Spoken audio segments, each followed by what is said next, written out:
Each and every day, enjoy the Simple Six menu at Subway. An entire made-for-you meal featuring one of 6 6-inch sandwiches like the Italian BMT or Black Forest ham, with any bag of chips and a 21-ounce drink, all for only $6. Subway. Eat fresh. The BS Report is a free-flowing conversation that occasionally touches on mature subjects. The BS Report. The BS Report with Bill Simmons.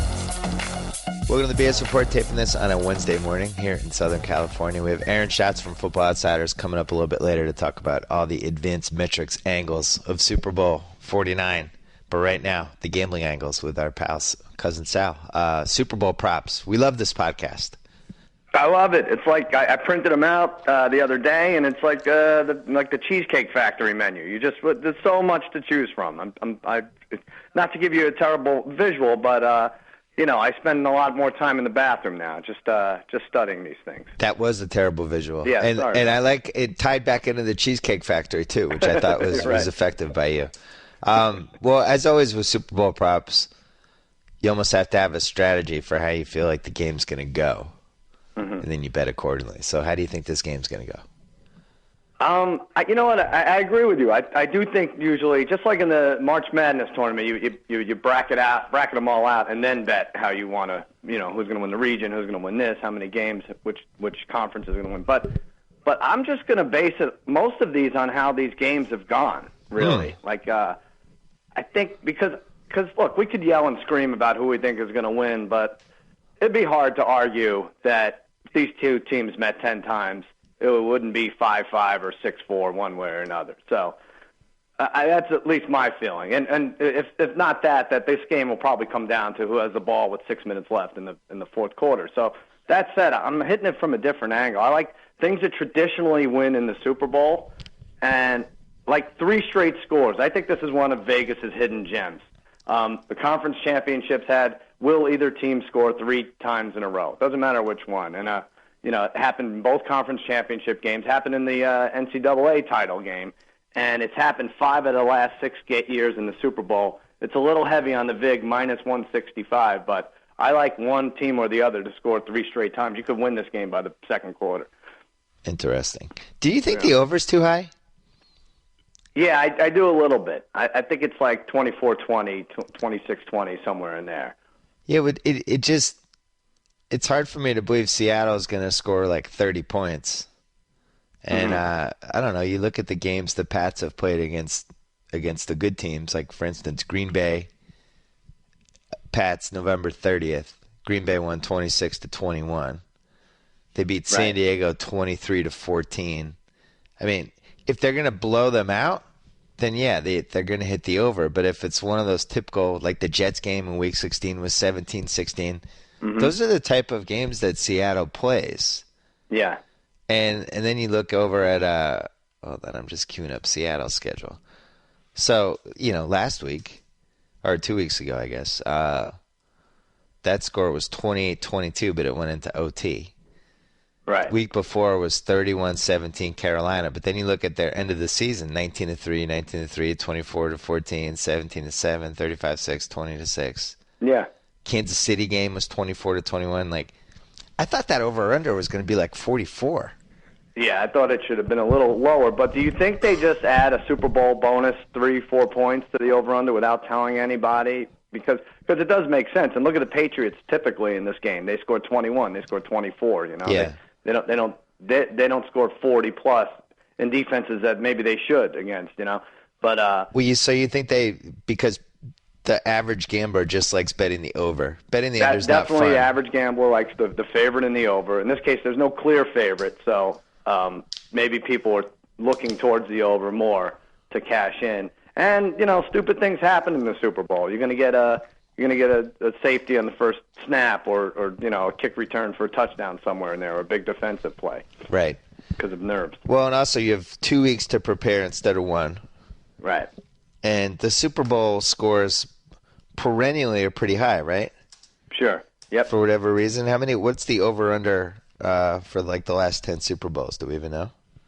I'm not even sure what that ended up being, but it does seem like, if nothing else, it seems like maybe because of the 2 weeks, one team gets out of the gate a little slowly. obviously Denver did last year, and they never got back in it. But that's what leads me to the next one. I like largest lead over 13.5. Anytime you could get it under 14, that's a gift. In 4 of the last 5 years, one team has led by 13.5 or more. I kind of like that. That seems like a bet that usually wins. Yeah. For whatever reason. Yeah, so I like that bet too. Last year was 51 points. The year before was 65. The 2 Giants-Pats Super Bowls went under. Packers-Steelers went over. Colts-Saints was 48. I think that went under. That's probably under, yeah. Cards-Steelers was 50 points. Colts-Bears was 46. Steelers-Seahawks was 31. I kind of blocked that Super Bowl from my mind. Yeah. Eagles-Pats was 24-21. In fact, I think the Pats have only played one Super Bowl that went over. Was that the Carolina one? Yeah. I think 4 of the 5 have gone under. What was that score? Was that 29? What did they have? Yeah, that was 32-29, but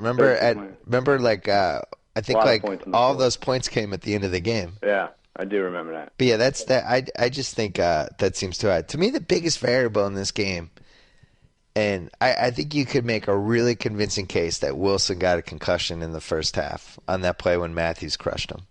I'm sorry, what did he say? What? I think Wilson might have gotten a concussion in the first half of that game, and they hit it, and they didn't tell anyone because I got a couple good emails. I'm going to run one of them in Friday's Super Bag.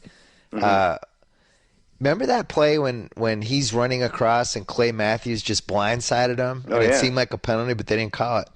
There's a clip on the internet of that hit, and he hits him shoulder to the helmet and just stuns him. And Wilson didn't do anything for like 2 hours after that. Right. And then kind of rallied, at the end and got going. But I wonder, like, it's not that he didn't do anything. He threw 4 interceptions. He was terrible. I rewatched that game, and with like 4 minutes left, his stat line was like 9 for 24 for 4 picks and 94 yards or something. So, it makes me think, like, coming off that game, this is the case for maybe the game goes over. Coming off that game, maybe people think Seattle's offense isn't that good, but maybe Wilson was messed up in that game. Right. I don't know. Yeah, I don't know what to think. You think a team would hide that from the media? You think that's possible that they would be so underhanded and not make that public knowledge? Well, maybe Wilson hit it. Right. Or maybe Wilson just pretended he was fine when he wasn't. It's the NFC title game. That was a really, really hard hit. It's hard for me to believe there was no damage at all for that hit. I'd be bragging about it. If I threw even 1 interception, I would blame something. If I threw 4, I would say, yeah, take a look at this over and over. I think that's one variable, and the other variable I can't figure out is just what kind of distraction this deflated football thing is for the Pats. Yeah. It just has to be a distraction. There's no way it's not. They haven't been thinking just about the Seahawks. But you think that they use it to their advantage. And it seems like everyone throws that in. Everyone who likes the Patriots this week says, oh, Brady's going to be pissed off. He's taking this personally. There's no way he doesn't jump back from this. But, like, Spygate was what? It was Super Bowl week the same. It was, right? It was 2 days into Super Bowl week, right? And the Giants somehow ended up with a win. Well, but the Spygate really was the first 10 weeks of the season. They were riding that. I go back and forth on this. Like, you would think, yeah, they're going to have an FU edge. But it's the Super Bowl. Do you need an edge? Like, how much more fired up can you be to be in the Super Bowl? What other level is there? You're in the Super Bowl. What are you like, oh, I wish I could get fired up for the biggest game of my life. That said, Brady first pass completion, minus 185. Again, a heavy vig. But this is the easiest bet on the board. He's going to be pissed off. He's going to want to prove that whatever ball he's asked to throw is complete at least the first time. That's a win. So you think it's like a short pass to Vereen or something?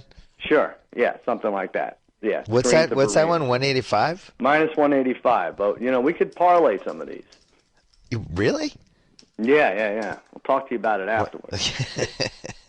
Here's another one we might want to parlay. It's very high, Vig. But will one quarter be scoreless? We no, right? I mean, that's minus 300. Pats Giants 2008. Before that, 1998 Broncos Falcons. The last 2 times they had one scoreless quarter in the Super Bowl. Seems outrageous. The Pats their history this season has been they're one team in the first half and they're another team in the second half, and I much prefer watching the second half Patriots.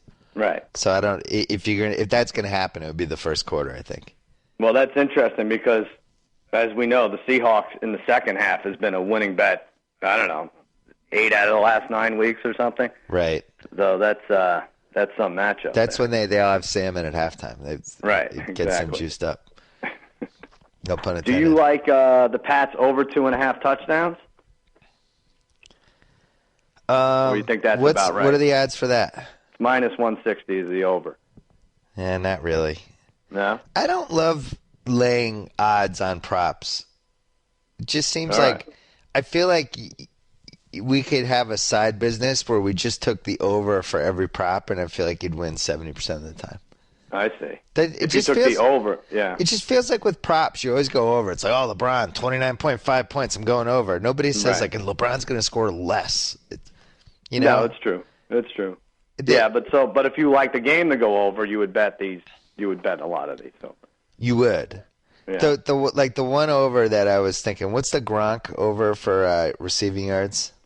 That seems like the safest Patriot prop. Yeah. But on the other hand, I think everyone thinks that. And I want to meet somebody who doesn't think Rob Gronkowski is going to have a good game in this game. So, no, and he should. But over 9.5 for his first reception, over 81.5 yards for the game, over 21.5 is his longest reception. There's one bet where it's like Gronk versus Doug Baldwin, and he's like a 26 receiving yard favorite over Doug Baldwin, just head to head. You like that? Yeah. Yeah, because I think the Pats are going to just try to take out Baldwin completely. I think they're just going to put Revis on Baldwin and just eliminate him from the game, basically. Yeah, probably. But if he's good for one deep pass, and that's all that Wilson usually needs out of that guy. There was a couple props I was looking for that I couldn't find. I think Will Edelman score a punt return touchdown is a great prop, and I literally could not find it. Oh, I didn't see that one either. Yeah. Well, they have special teams touchdowns in there. What's that? You want Edelman specifically? No, I just think like Edelman to score a punt TD, you would think would be like 20-1 odds, and I would bet that if it was 20-1. Right. Yeah. Because I don't think the Seahawks have a great special teams. I don't like their punter, and Edelman is one of the best punt returners ever, and has a knack in big games for coming up big with a punt return. That's a pretty good one. I'll look for that. I didn't see that. Anywhere. I noticed John Ryan's shortest punt under 35.5 yards is minus 115. That seems like a lock. Under. Really? Isn't that a horrifically bad punt? Under 34 yards? All right, they're on the 45-yard line, and he kicks it to the 15, you know? Or he That's just shanks 39. one. That's over, I think. No, if they're on the their Pats own 45 and it's like 45, 4th and 5, or they're on the Pats 50. Oh, I see, yeah. I don't know. I think that guy's shaky.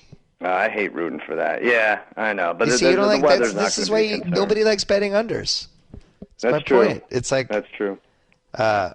How about I like this. Marshawn Lynch minus 2.5 crotch grabs over Katy Perry. Oh. Bet under? How we can't bet under that? We take the grabs.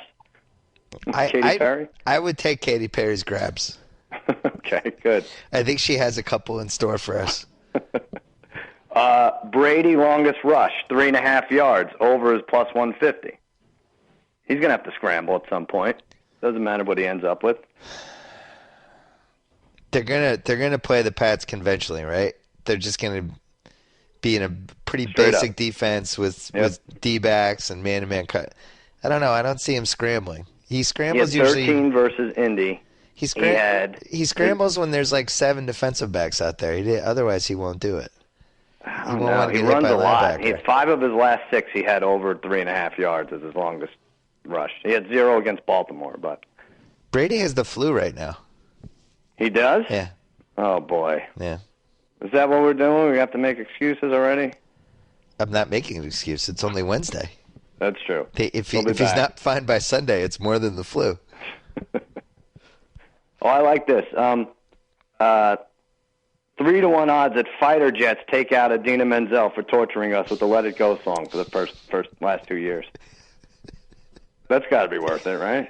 Can we chip in for that? Yeah, let's do it. She's not going to sing "Let It Go," is she? No. Okay, but good. No, she All better right. not. They have to grab the mic from her if she does that. Is there any way to bet on what Katy Perry song she's going to pick for? Yeah, there is. There is. We have no idea, right? No, there are odds. Let me find it. This is the on Pats, one of the weird ones. You know, the Pats have a history at the Super Bowl of whatever song is played at halftime has some sort of symbolic significance toward what happened for the Pats in the game. Oh, I love this. How could that be? Beautiful day, you too. It was a beautiful day. What? It was a beautiful day. It was. We were up by 11 at halftime, and you two came out and sang "Beautiful Day." It was beautiful. I didn't know that was for them. That seems. The Carolina game. The Carolina game was just a hot mess. You know what the hell was going on? I still can't believe that we won and all the stuff that happened, and that was the Nipplegate song. The next national anthem, I can't even remember who played. Much like I can't remember really anything that happened in that game. Then the first Giants Super Bowl, "Free Falling" by Tom Petty. Oh, right. And then the second Giants Super Bowl, Madonna, "Like a Prayer." Yeah. And ended with the Hail Mary that Gronk missed by half a foot. That's true. So, well, you could maybe apply this to almost anything, but yeah, I could see what you're saying. Listen, I don't think you're selling my theory enough. All right, this is which song will Katy Perry perform first at halftime? Firework, 3-2. Roar, 3-2. This is how we do it. This is how we do 5-1. Dark Horse, 12-1. ET, 12-1. Wide Awake, 12-1. Waking Up in Vegas, 20-1. I don't know any of that. But here's what happens with maybe these, Dark these, Horse. Is Dark Horse like?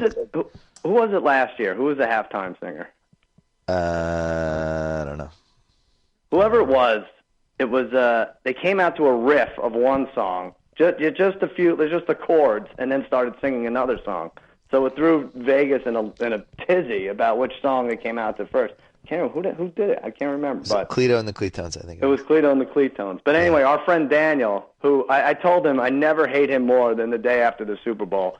Every other day of the year is tied for second because he forces me to get these crazy bets in for him. Yeah. And it's like, and then he'll read something like a third-rate blogger on a website that's not even going to be around in 2 months wrote that there was a tinge of orange in the Gatorade, even though it was mostly green.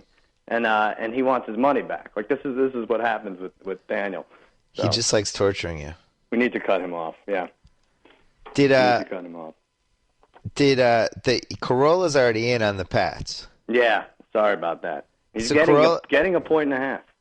Corolla bet on the Pats at some point during the AFC title game, and then the whole football scandal happened like almost right after he made the bet. I forgot about that. Feels like there should be a way to bet on him.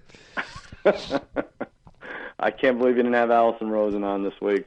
What's the over-under on Corolla's longest monologue without anyone else talking during a Super Bowl party? Is it 25 and a half minutes? I think Corolla, 25 and a half minutes. Here's Uninterrupted. my thing. I was going to say he draws 5-5 in the Super Bowl pool, and we hear him complain about it for 96 and a half minutes. That would be a Corolla move. What else do you got? What about this? Roughing the passer plus 120. I like that. Really? I really like that one, that. too. Somebody's going to rough the passer. Definitely. Right? Plus one what? Plus 120. I feel like I see that every game. I don't know. That's a really good one. I was going to ask you another good one. Like, I think there's going to be a few pass interference penalties in this game.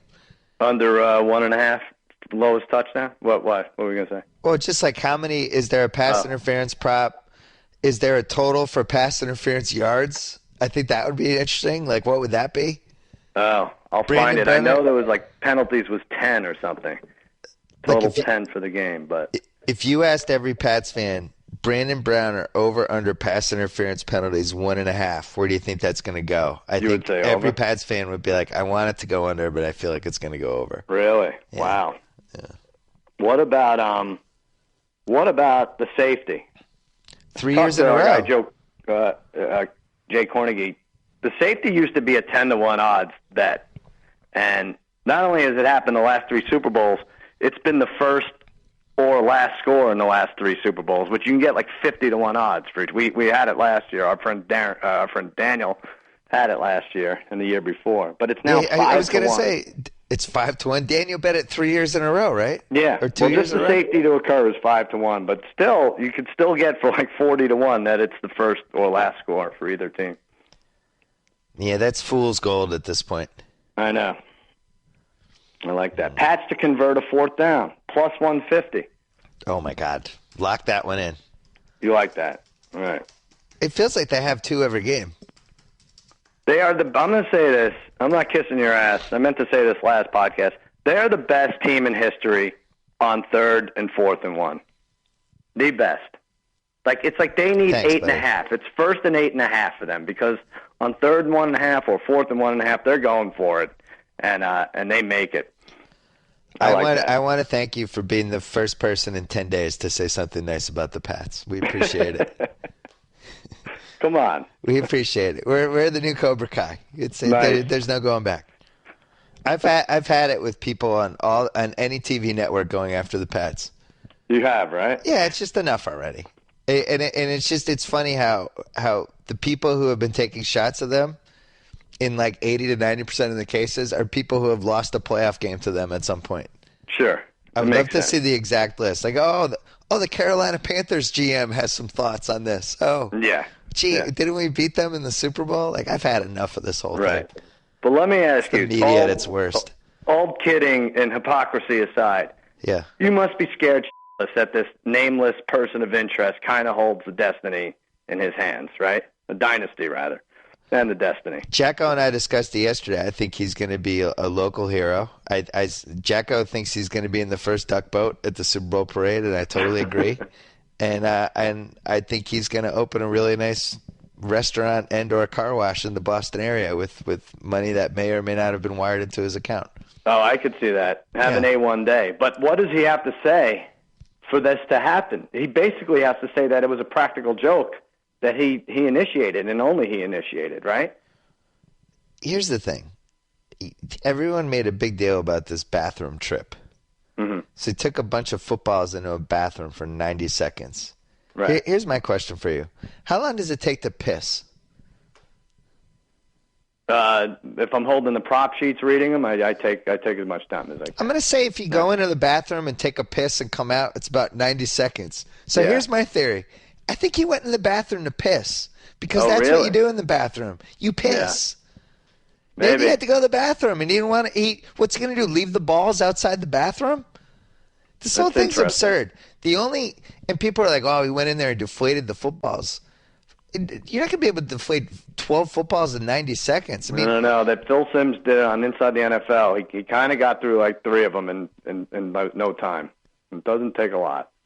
Really? I don't know. It's stupid. Phil Simms can't even make a coherent point during a football game. He's going to deflate footballs on Inside the NFL? Oh. Phil Simms serves under 7.5 years for murdering Bill Simmons. No, I mean, I think the only way it makes sense is if they had 12 other footballs in the bathroom and he went in there and swapped the footballs. Now that would be kind of genius. That would make more sense. But I really think I've looked at this from every angle for 10 days, and I really think the referee just touched the footballs and said they were fine and never actually measured them with the gauge. And I think the referees do that all the time. I don't think they have time to sit there and freaking measure each one of them. I think they feel them to make sure they're okay, and then they say they're fine. And the Pats probably underinflated them a little. It's probably some equipment manager who's like, I'm going to be a hero. Brady likes the balls not totally inflated. I'm going to put him below the PSI, and the ref won't check. But that's what gets me the crazy. Like Brady actually said, like I couldn't tell the difference. Like that, I just don't believe that, and I do want to believe him. I don't care. I don't have a horse in the race here. I don't care. But a blackjack dealer could tell the suit of a card by the weight of the ink, and you're going to tell me Brady can't tell if he's throwing a ball with less PSI, more PSI. I just don't believe. He's doing a million things. Quarterback's the hardest job in sports. He's reading defenses. He's getting plays in the headset. He's motivating people. He's trying to figure out what to do. Like when you're coming out on Kimmel's show and doing a bit, are you thinking about? No, I mean, are you thinking like, wow, the guy put the mic on my shirt a quarter inch to the right? It feels like you're just thinking about the bit you're going to do. Probably. I think people seem to think athletes are these superhuman species, and it's like he's got a hard job. And I just don't think if you're doing 100 things at once, I think it's conceivable that you didn't notice that the football was 7% less inflated. Well, can you tell I'm in full defending Pats mode? You have to defend it. I'm just saying you have this this non-entity kid or whatever he is, person of interest. It must be demoralizing that he could ruin everything. Whoever it is, I think it would be totally Massachusetts and totally conceivable that some ball boy or equipment manager who loves Tom Brady and knows that Tom Brady likes the ball a little lighter, thought he could get away with one by making him a tiny bit lighter than the lowest limit because he didn't he knew the refs wouldn't check because the refs never check. Right. And I think it's outrageous for the Colts. That's a blowout no matter what. Now, what I would say is, let's say the week before against the Ravens, a team who apparently blew a whistle on the Pats. Let's say the Patriots had a play where they had a wide receiver throw the ball downfield in the cold conditions, big spot that he's not used to. Yeah, you probably might want to have the ideal ball to throw in that situation, right? You might want to. The fumble stats that were online this week were pretty damning. Right. The only comeback I have comebacks for everything, for any cocktail party or any sort of situation. I have a comeback for anything you're going to throw at me now with the Pats. But with that, Belichick benches anyone who fumbles. That's right. Just ask Stephen Ridley. One. You fumble, you're out. He puts the fear of God. It's like you want to play, don't fumble. Right. And that's why the Patriots don't fumble. So that's what I'm sticking with there. What about Belichick? Does he cut his sleeves? Because you can get plus 165 if he wears the sleeves. It's like minus 190 if he cuts them of the hoodie. I think he classes it up and goes with the sleeves. What a dumb thing to bet on. Bill Belichick's wardrobe. That is true. That's not a made-up one. I don't know. What do you think on that one? I'm telling you, I think he wants to look like it's his version of wearing a tie, a tuxedo. But can I throw a couple at you? Yeah, sure, yeah. Tim Wright over 0.5 receiving yards plus 140. You like that? I think that has a Hanaski kind of whiff to it. Okay, I was going to give mine in a minute, but yeah, all right. That's kind of my Hanaski. Hanaski, what was that guy's name? Yeah, Henry Hanaski. Yeah. Tim Wright scores a TD and the Pats win the game is plus 1,600. Oh yeah. That's pretty good. You know how many TDs he scored this year? 4. 6. No, yeah? 6 TDs. Wow. And then That's good. I like the Edelman punt TD, but apparently there are no props. I'll find something for that. Sportsbook.com just asleep at the wheel.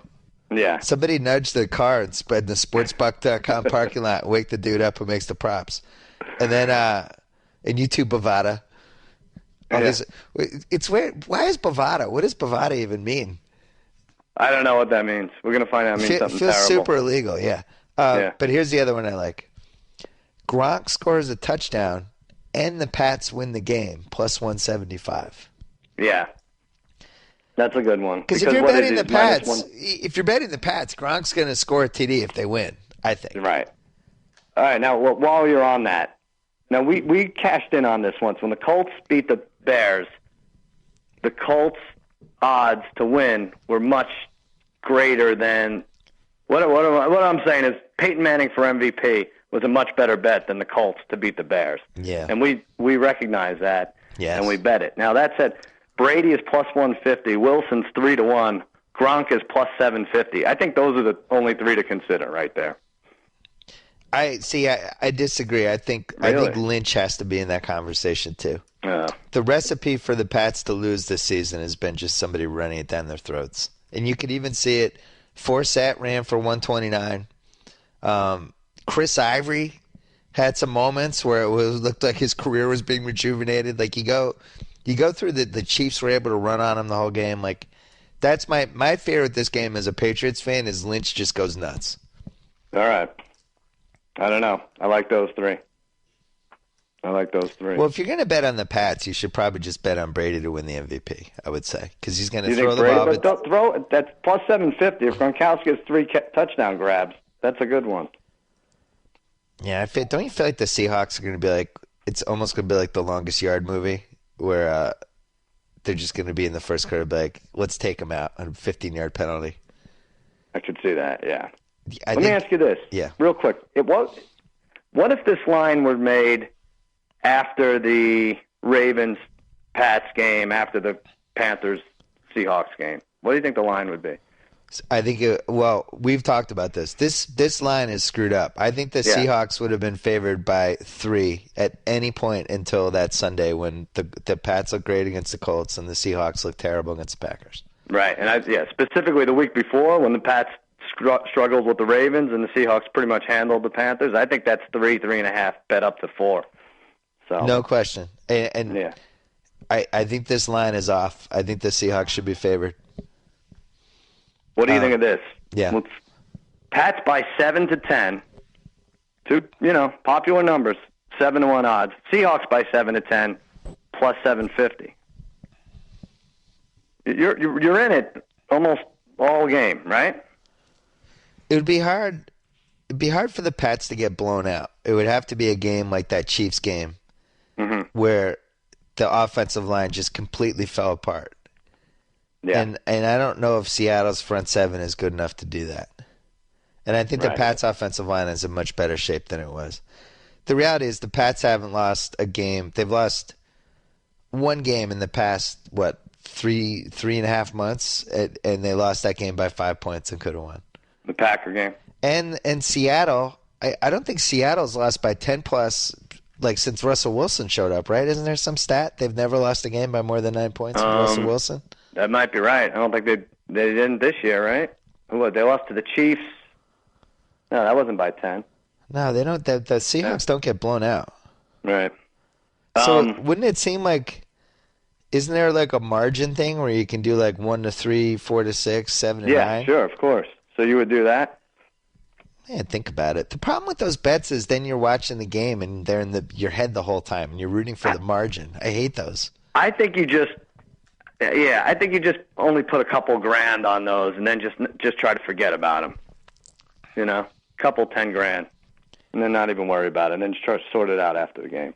There's a bet I saw one of them. There's a prop bet about it's Jeremy Lin against somebody.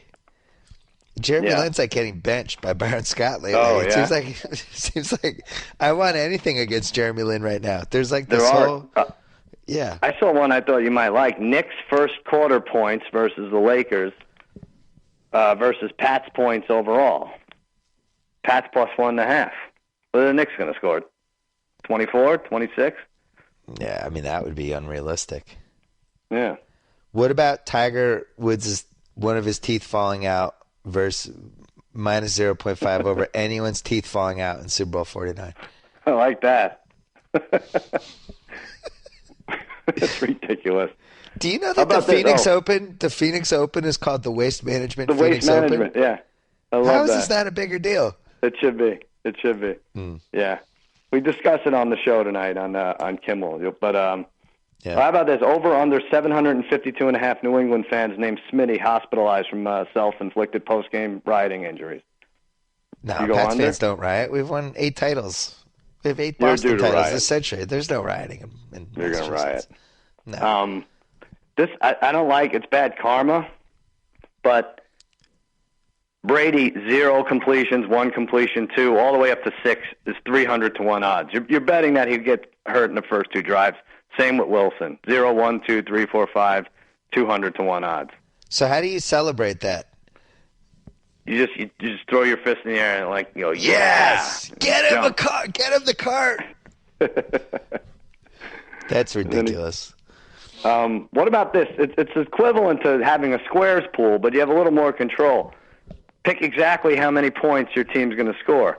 Patriots 21 is 15 to 1, 24 is 12 to 1, 27 12 to 1, 30 12 25 to 1, 38 20 to 1, 50 plus 30 to 1. I like they have predictable Super Bowl scores. They scored 21 20, 24 14, 17.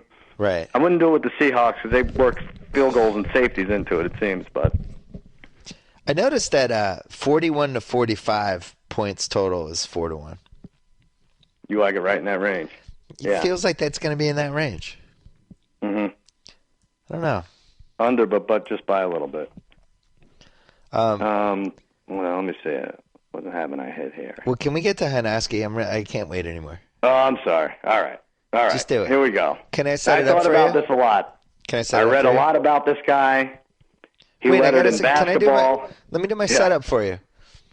So every year, starting with 5 years ago, Sal found the most obscure prop bet he could find and went all in on it.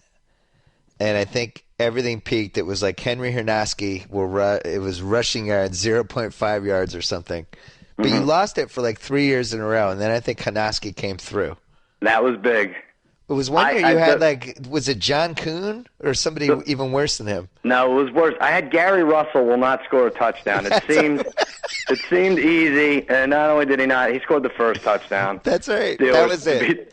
To beat the Cardinals, and I now someone contacted me or you.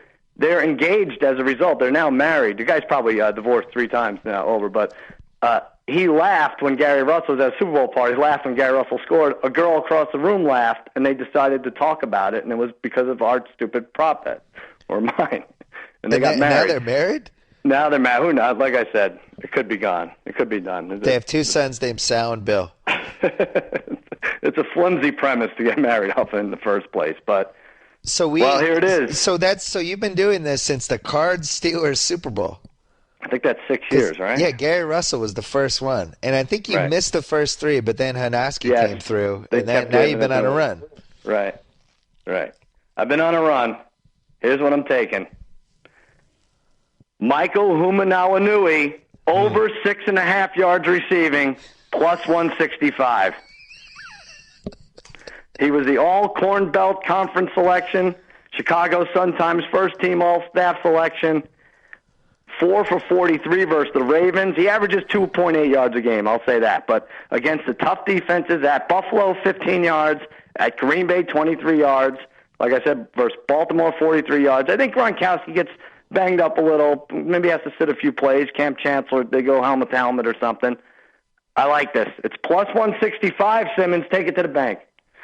That's good. That's only one illegal formation that's not actually illegal, and he runs off the line and catches a 7-yard pass. Yes. Oh, can you imagine if he caught a 7-yard pass and then they finally say illegal formation? And it gets called back? News. Well, that was the unbelievable Packers-Seahawks John Kuhn touchdown called back for 70-1. That's still the greatest gambling moment of the year. Yeah, that was big. I have a prop for you. Go ahead. That actually happened. Went to dinner with your cousin last night. Right. Courtney Love came over to the table. Oh, no. Over under 4.5 minutes for the conversation between Courtney Love and Jimmy Kimmel last night at an undisclosed LA restaurant. Gauge your tone right now. Can I ask what point in the meal it was? What was in front of you guys? It's a fair question. It was after the entrees. I'm going to say it was about 10 o'clock at night. And I should also mention she was on a date with the bald guy from Shark Tank. I see. Yeah. Wow. Yeah. I'm going to say under. People like to bet the over in these situations, but I'm going to go under. It went way over. It was like 7 minutes. Wow. Yeah. I don't know what they talked about, and I'm not positive I want to know. Oh, you weren't that close to him enough? Wow. I was on the other side of the table. Was she sitting on his lap? No. 7-minute conversation between them. That's great. That's really good. I didn't know what to make of that. So you're off to a bad start. Maybe you lost that prop. Maybe you win it back on a... I think of all these that you gave me, that you gave us, that you gave America, I think I like roughing the passer the most. You like roughing the passer? You like Pats convert a 4th down? It's going to be a super physical game. Somebody's passer is getting roughed. Maybe it's in my imagination, but I can't remember a big game I watched that didn't have a roughing the passer like the last time. Yeah. I wonder... I can't believe Courtney Love is coming to Jimmy's Super Bowl party. Somebody sent me an email about how Russell Wilson... My theory that Russell Wilson has replaced Eli as the luckiest pull the horseshoe out of his butthole quarterback in the league. And he was saying, what kind of touchdown would Russell Wilson have to have in this game to top the helmet catch? What would have to happen in the touchdown? Yeah, what lucky horseshoe in the ass touchdown would Russell Wilson have to have to actually top a sequence of events in the helmet catch? I think first of all you need more holding penalties during the play that weren't called, because you had three in the Giants in that play. Three different Giants were holding at various points, and none of them were called. So I think the whole offensive line would have to hold at some point during the play. Yeah. And I also think it would have to be some sort of cross between the helmet catch and the immaculate reception by Franco Harris. Right. So maybe it hits somebody's helmet, bounces the other way, the Pats bobble it, and then Doug Baldwin catches it running the other way and scores, something like that, as everybody in the Patriots' defensive line is being held. That's what I came up with. I like that, but let's make it a Hail Mary. Let's make Gronkowski in the end zone for defensive purposes. Hits off his helmet, through Belichick's gray hoodie, sleeveless hoodie, up Katy Perry's pink dress skirt, and knocking over the green Gatorade into Baldwin's hands. That's what I say. One prop you didn't come up with is, will anyone do a deflating the ball touchdown celebration for either team? Oh, haven't we seen that? Haven't we seen someone pump a ball or something? Not for the deflate gate, obviously. But it feels like something the Seahawks will do during this game if they score. Oh yeah, if Richard Sherman, God forbid, runs one back with one arm, he's going to do it. How about which one of these would you bet on to happen during the game with an announcer, either in the pregame show or during the game? Mm-hmm. Somebody will mention how incredible it is that Pete Carroll is older than Bill Belichick. Oh, that's good. Or that's true. Wow. Or somebody will talk about how articulate Richard Sherman is, and it will sound vaguely racist the whole time. No, it's got to be. Someone on TV or at our someone on party? TV. Yeah. Someone on TV. I have minus 300 for the second one. Yeah. That's a lock. Middle-aged white guys can't talk about Richard Sherman without throwing in something about how articulate he is that immediately makes you uncomfortable. No, you have to. He went to Stanford. Richard Sherman is so articulate. Oh, okay. I know. Yeah. Jason Garrett went to Princeton. I could show you 40 plays that prove that he's never watched a football game before. Nobody ever says, like, Tom Brady's so articulate. No, he is. Such an articulate guy. Please don't tell me you're articulate, man. Yeah. Oh, Richard Sherman, you're so well spoken. I love it. Oh my God, I'm really excited for the Super Bowl. Is this one of the most fun Super Bowls ever? I mean, could there be more storylines? No, it's great. It really is great. And let me say something. There could be one more storyline. Why is no one talking about that the Aaron Hernandez murder trial starts tomorrow? It's one more chance for someone to throw Belichick under the bus. Hey, dog. Yeah, he knew. He saw the gun. Hey, dog. Crazy that has to start tomorrow of all days. Did you see or read about Francesca Khan at all? No, not too much. Why? Well, you should. First of all, you should read Katie Baker's. You sent Katie Baker, yeah. Excellent Grantland piece about it. Okay. But there's a video of all the fans are chanting that Michael K sucks. Right. And Francesca dismissively waves them and says something. He says something like, "Nobody cares about him." It's great. I love that he owned it. Francesca, who I felt like had less of a sense of humor about himself than maybe any celebrity had about themselves. Oh, definitely. Went to Francesca Khan, posed with people with gray wigs and glasses, and generally had like a really fun time. That's great. We have to go next, but he probably won't keep going, right? We should have gone this year. Yeah, I had a very, very fun time at Francesca Khan. Meanwhile, your boy Russo yesterday, or maybe the day before, you'll both love this and hate it at the same time. He's going off on Deflategate. He's going off on Commissioner Goodell. And instead of saying, "Goodell, get your head out of your ass," he said like 4 times, "Take your hands out of your ass, Goodell." Take your hands out of your ass. Take your hands out of your ass? He screwed up the line, and he kept going with it. I'd never heard that before. And he doesn't even swear either. He's crazy. We forgot about a prop. That's a prop, I think, on Bovada. That Al Michaels will make a gambling reference at some point during the game. And it's like, I think it's only like minus 200 or something like that. The odds of Al Michaels making a gambling reference He has to. I would be amazed if you didn't make a gambling reference. How is that not the easiest bet you can make? He has to with the over-under at least, right? If it comes close. I guess if it doesn't come close, you won't. But he'll do like, if a safety's first, he'll make it. Like, think of all the different scenarios that will make Al Michaels want to do a gambling reference. Yeah, that's true. No, you're right. And he was on our show. He was on Kimmel the other day. Another Bovada prop was over-under times Deflategate is mentioned by Al Michaels / Collinsworth. It was 2.5. And he announced to the crowd, take the over. And it immediately, I think, went to 3.5, like 3.5 minus 170 or something. Al Michaels is big in the Caribbean. People are watching him 24 hours a day, making sure he's not affecting things.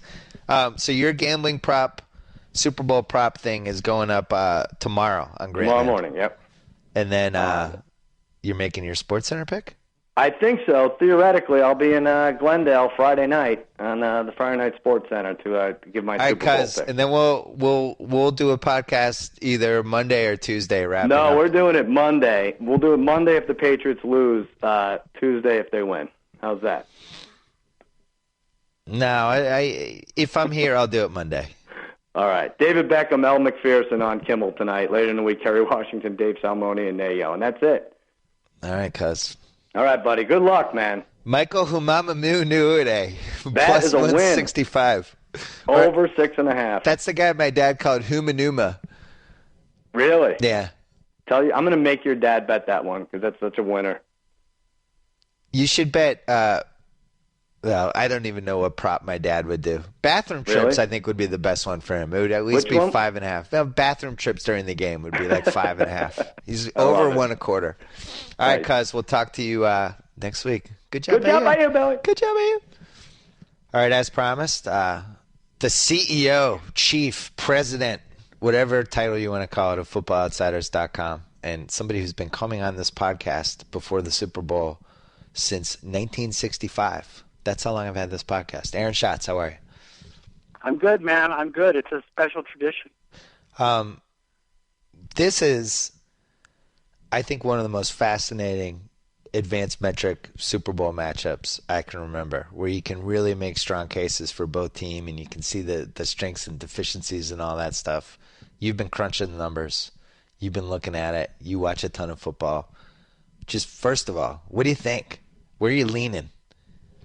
Okay, so it's the closest Super Bowl matchup. From what I can tell, this is the closest Super Bowl matchup of all time. Wow. At least going back to 1989, in our the weighted DVOA going through the playoffs. So, cutting out the strength of the earlier games when the Seahawks were only 3-3 and the Patriots were only 2-2, and adding in the playoffs, the difference between these teams is like 1% in our ratings, which is the smallest going back to 89. I don't have my ratings for 81 when the line between San Francisco and Cincinnati was only a point, or like 1970 or other close ones, but this is really close. And the line reflects it, since the line is basically a pick'em. Yeah, I mean, a -1 in the Super Bowl, right? It's Patriots -1 in a lot of places. Yeah. But given the very rare that games finish with a 1-point difference, that's basically a pick. Yep. But you can't have any kind of a tie. This is really, really, really close. Yeah, the two times that the Patriots have been on the Super Bowl and I've come on your podcast, they had the much better numbers. Although in 2011, I believe I picked the Giants because of sort of the way things were trending and because of the Gronk injury. Yep. This time that is not the case. These teams are really equal. We had a legendary podcast before Super Bowl 42, which happening this time. Arguably the most overconfident duo of Patriot fans or any fans of any team ever, just talking on a recorded podcast for way too long. And I feel very confident this time that the Patriots have a 50% chance to win. We have tempered expectations in 2015. Would you agree that Gronk having a good game, when you look at the Seahawks and how they've defended tight ends, and you look at Gronk and how important he is to the Patriots, that would be a pretty safe bet that he's going to catch some footballs and have some receiving yards in this game? Yeah, because it is their sort of a relative weakness for them. Although, I should point out, the Patriots are a lot worse against the tight end than the Seahawks are. So if you've got your Luke Wilson with 2 L's over-under prop, you might want to go over. Kean Fahey, who writes the Film Room column for us, wrote a little bit about how the Seahawks don't really change what they do. Yeah. The Patriots change what they do to try to attack the weaknesses of the other team and limit their strength. The Seahawks do what they do, and they say, look, we do this better than anyone else. We're just doing it. Man, we're just going to do what we do. And so I don't see them massively changing their coverage schemes to cover Gronk. If they did, I'll tell you who might be a really interesting guy to look at would be Tim Wright. Because if they massively change the cover schemes and try to put guys on Gronk special, but then the Patriots come out with some tight formations and they run a lot and they've got Tim Wright in there and they send him out, that could be, he could have a big game. Sal, Gronk is the guy. Gronk is the weapon. Sal and I just did a props pod, and I specifically brought up Tim Wright. Tim Wright scores a TD, Pats win the game, is plus 1,600. Tim Wright over 0.5 receiving yards is plus 140. You're getting good odds, just that he catches 1 yard. So I agree with might take that. And if there's one on Ho'omana, I might take that too. That was Sal's big bet, was 6.5 yards over for Ho'omana. So Luke Wilson, who I'm actually afraid of as a Patriots fan, and I felt like he was coming on as the year went along. He's only 36.5 yards for receiving, and that seems way too low. I would have guessed 50. Yeah, it's a weakness of the Patriots, especially if you consider that they're likely going to need to use either Hightower or Collins to spy Wilson. Yes.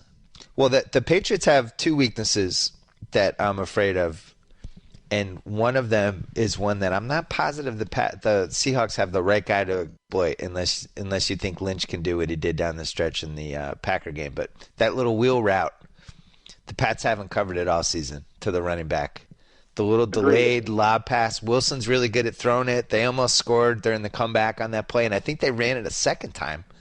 That's a play that can really hurt the Pats, and I actually think, Lynch is the guy in this game that is just an amalgam of types of backs that hurt the Pats. Don't you think? He's a great player. He's a great player, and he's a reasonable receiver too. Yeah. Yeah, it's a problem. I'm looking at his total receiving. The Patriots were actually slightly above average covering running backs this year, but that's mostly dump-offs. You're right about that wheel route. They left that thing open a lot. If you think about Kyle Juszczyk, right? Yeah. There was nobody on his side when he caught the ball in the Ravens. The Packers, how many times did the Packers run that play on them? Yeah, Lynch is 88.5 receiving yards, and then he's for total where I had the total receiving yards 21.5. I feel like he'll get that in one catch in this game because they're going to run that play.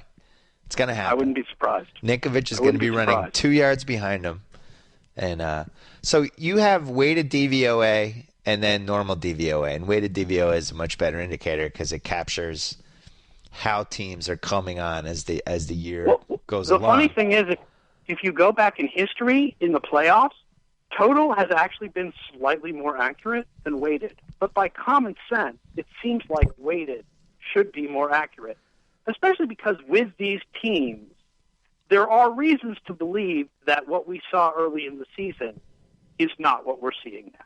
I agree.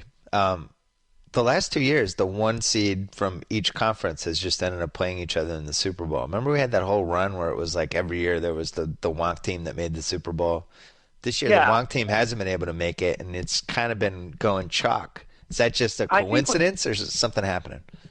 I think it's a coincidence. I think that the period of time with all those crazy 8-8 and 9-7 teams making it far was a little bit of statistical noise on one end. And I think the last 2 years, it's only 2 years, but it's a little bit of statistical noise on the other end. I think it's more the early 90s, when it seemed like it was the number one seed every year out of both conferences, was a little abnormal too. I think the more likely is just over time you'll have a mix. But usually the 1 or 2 seed is going to make it because the 1 or 2 seed is the best team and they get the home game. So do you have Seattle as a better version versus last year's team? Which team was better in your opinion? Oh, last year's team is better. Okay. That's not even a question. Right. And what about the Pats versus the other 5 Super Bowl teams for the Pats? This Pats team is, I would say, better than 2001, certainly.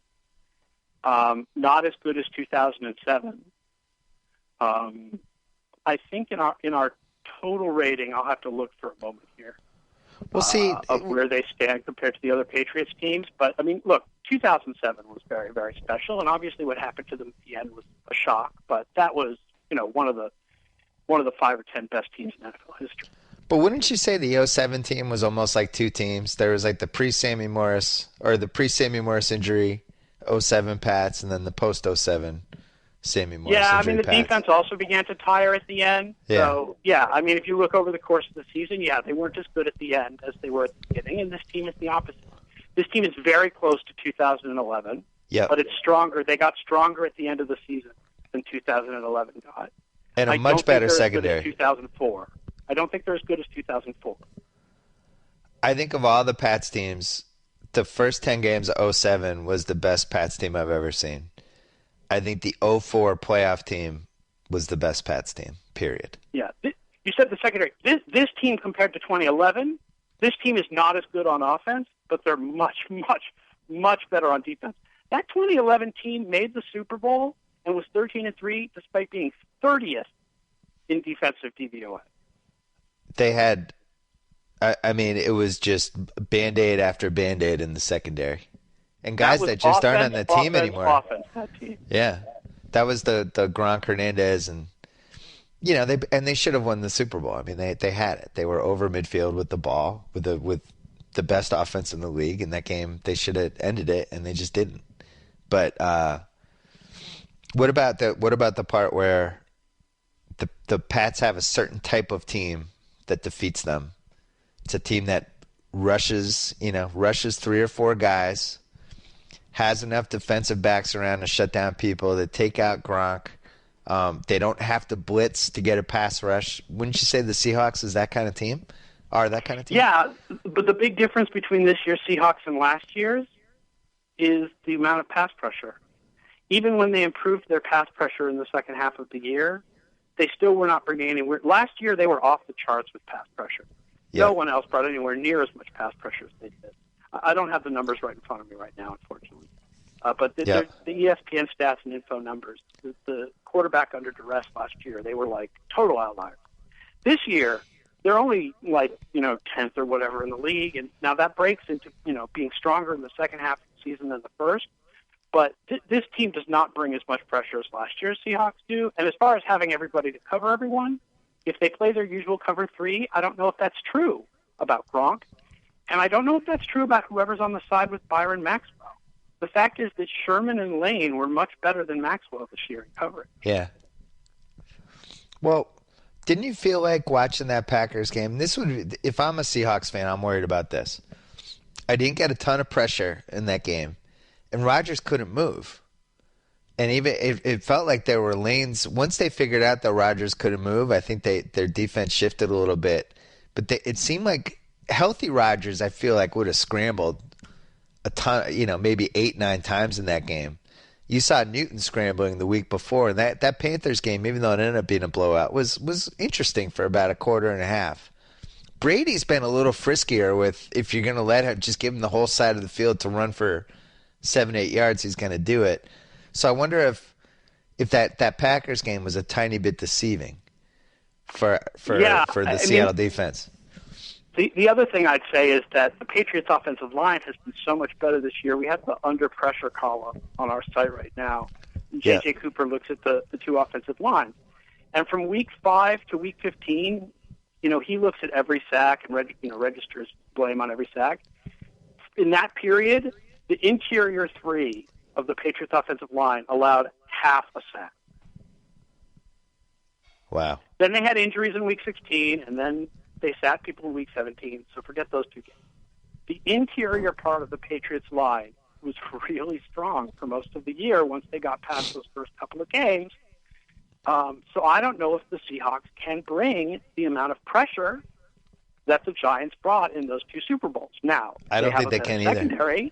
They have a better secondary. And the other thing that Seahawks fans can be like, would Rodgers have scrambled all over us last week if he had been more mobile? But they also could say, there's no way Russell Wilson is having a game like he did in that game again this week. It is so unlikely that he's that bad again. So unlikely.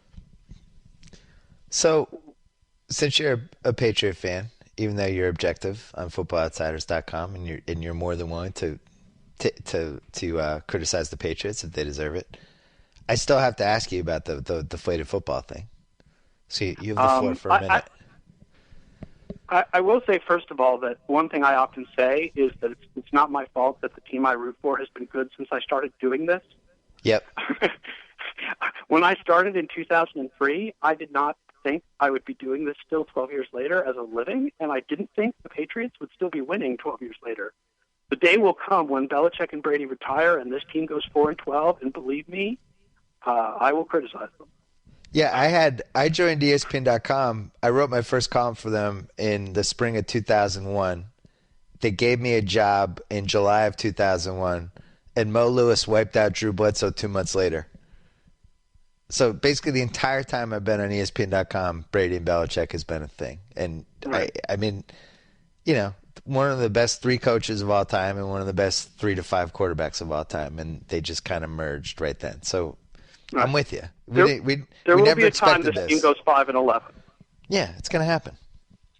Anyway, what do you think happened? As far as the deflated footballs, my summary is, first of all, I'm really annoyed at the way this has turned into a bunch of leaks instead of any facts.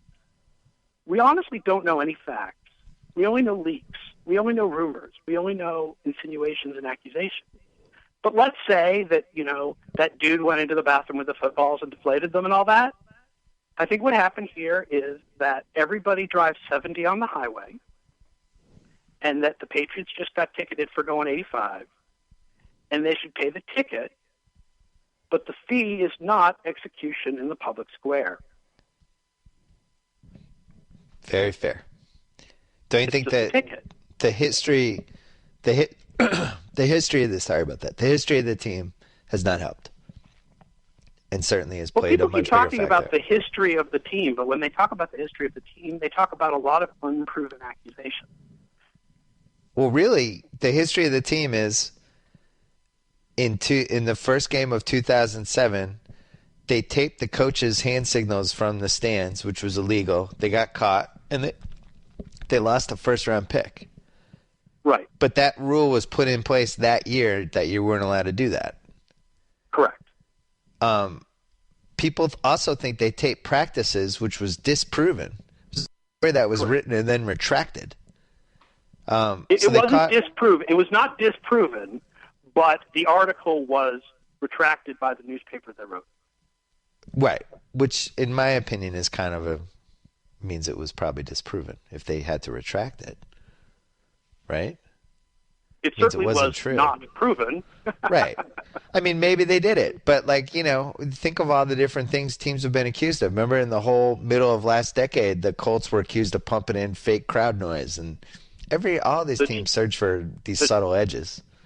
The Chargers were fined for using Stickum 2 years ago.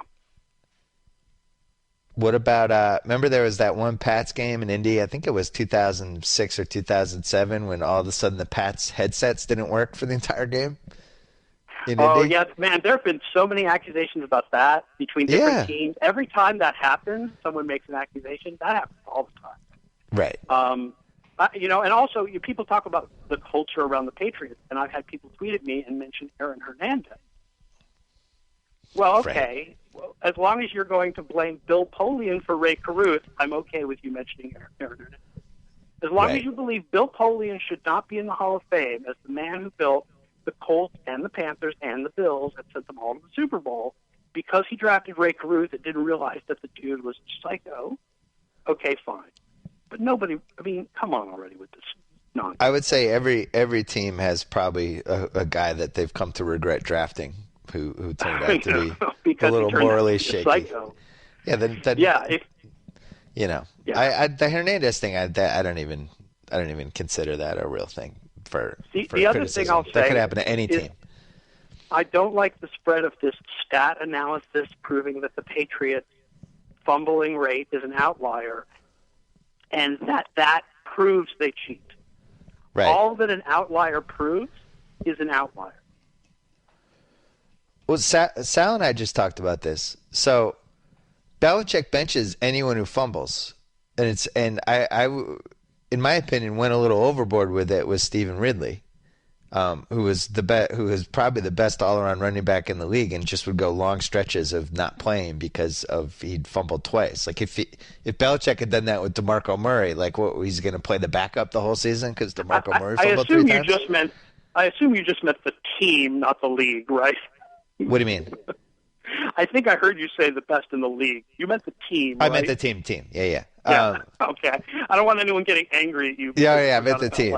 No, he's the best all-around back in the team, but that's one of those weird Belichick quirks. He hates fumbling. You are not allowed to fumble on his team. You pay major repercussions, and I think that has to at least have a little bit of it. These guys are terrified to fumble, and Patriots, when they're running in the open field, they're always holding onto the ball like they're holding onto a baby. Here's the thing. If you look at fumble rates, even if you don't correct for what type of play we're talking about here, because obviously certain types of plays have fumbles more than other types.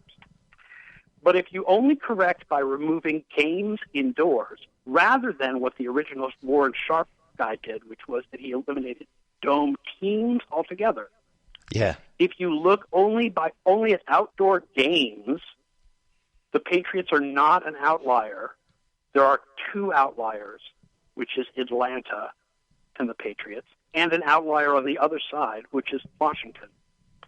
So now you have three outliers, not one. And Washington was poorly coached. And here's the other thing. People are talking like, oh, fumbles. Oh, well, look at the fumble rates. The Pats fumbled 3 times in that Baltimore game. Twice in traffic, which they miraculously recovered. And then the third time when Vereen's knee was down, 1/10 of a second before he fumbled. But the ball was on the ground 3 times in that Ravens game. So if they were playing with deflated footballs, it didn't help in that game. I think the most important point is what Neil Payne said today at 5:38. He had a good roundup of the various pieces that have been written to disprove "We've proved the Patriots are cheating" article. Yep. And his point, which is the point I have been trying to make on the Twitter, is outliers are not proof of cheating. They're just proof of outliers. And it's a ridiculous and depressing world that we would live in if any time a team was really good for a long period of time, we assumed that they were cheating. Very fair. The anyone in the numbers community is very sensitive about outliers being used to try to prove big picture points. That's something Correct. that I think we've spent the entire century railing against. Correct. Yeah. Aaron Schatz. Hey, you follow you like other sports other than football, right? Well, I'm still a pretty big baseball fan. I wish I could pay more attention to basketball than I do, but I just don't find the time, which is too bad because I love all the basketball analytics guys. They're great guys. And I like watching basketball. It's exciting now that Pat Riley doesn't coach a team anymore. Right. Well, because I was going to say that the basketball stats are getting really interesting. And I think I just think basketball, the metrics are kind of moving into a position for this decade like what happened with football last decade. Way past what happened with football. The thing about basketball is that the teams are basically all together decided, let's collect a lot of data, and whoever has the smartest guys will analyze it the best. In Well, football, everybody's still doing their own thing, so separate that there Right. isn't like a big pool of data. Oh my God, it's a wonderful world for basketball analytics people. It truly is. And I don't love all the stats, but I think a lot of them are really interesting. And you're right, in football they tend to hoard a lot of the data, but I also think that in the last decade, we got so much smarter about football. And it ranged from stuff like, hey, actually you should go for it on 4th and 1 to things like, hey, I know it's week 8 and this team is 3-5, but actually they're one of the top 5 teams in the league statistically and had really bad luck in these games and things are going to turn around and then it happens, Yeah. And I think in basketball they're doing a much better job of figuring out what makes players valuable. And somebody like Kyle Korver, who 15 years ago people would have just said, yeah, that guy shoots threes really well. Now you can actually quantify the impact he has in a game just by the spacing he creates for teammates and things like that. And it's really cool. It's a cool era, I think. Oh, it absolutely is. It really, I very much admire the stuff that they do in basketball. Unfortunately, I just have a really hard time. Like baseball is a sport you can kind of watch while you're doing other stuff. Like I can be working on stats for our book every April and May and be watching the Red Sox. Right. You can't watch basketball and do something else.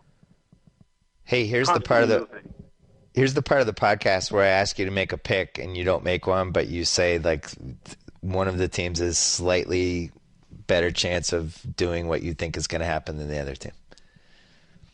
Okay. Here's the do. I had to pick for the ESPN experts page, and I picked Seattle. And the reason why is because we have looked, and it does seem that when a top offense plays a top defense, the top defense does tend to win more often than not. Right. That being said, Tom Brady actually has a very good performance record against the top defenses in the league over the last few years. If you adjust for opponent, he's been better against the top defenses than he has been against average defenses. Right.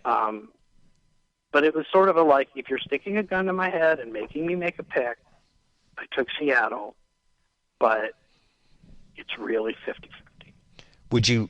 The over-under is 48. Do you like a high-scoring game, low-scoring game, or somewhere right at 48? My predicted score was 23-20, so something about 48. Yep. Yeah, that's what I think. I think that over-under is a field goal too high, and I actually think the Seahawks should be favored. Because But 3 points of thinking that it might be a little too high is not enough, certainly, for me to ever want to put money on.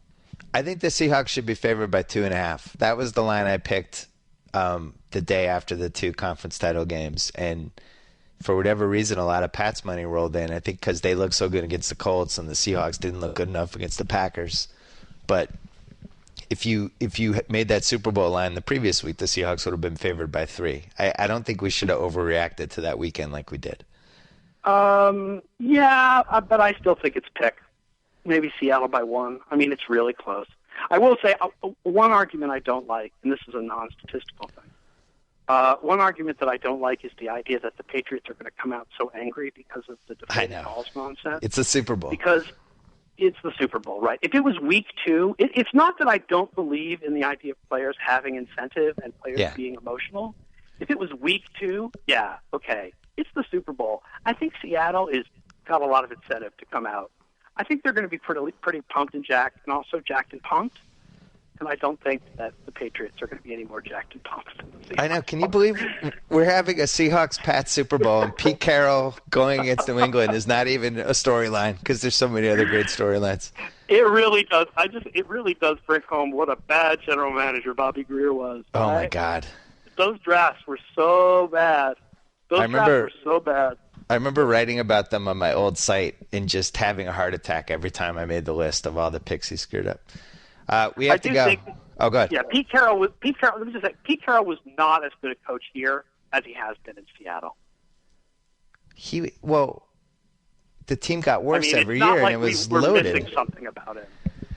It was a loaded team, and he did a bad job with it.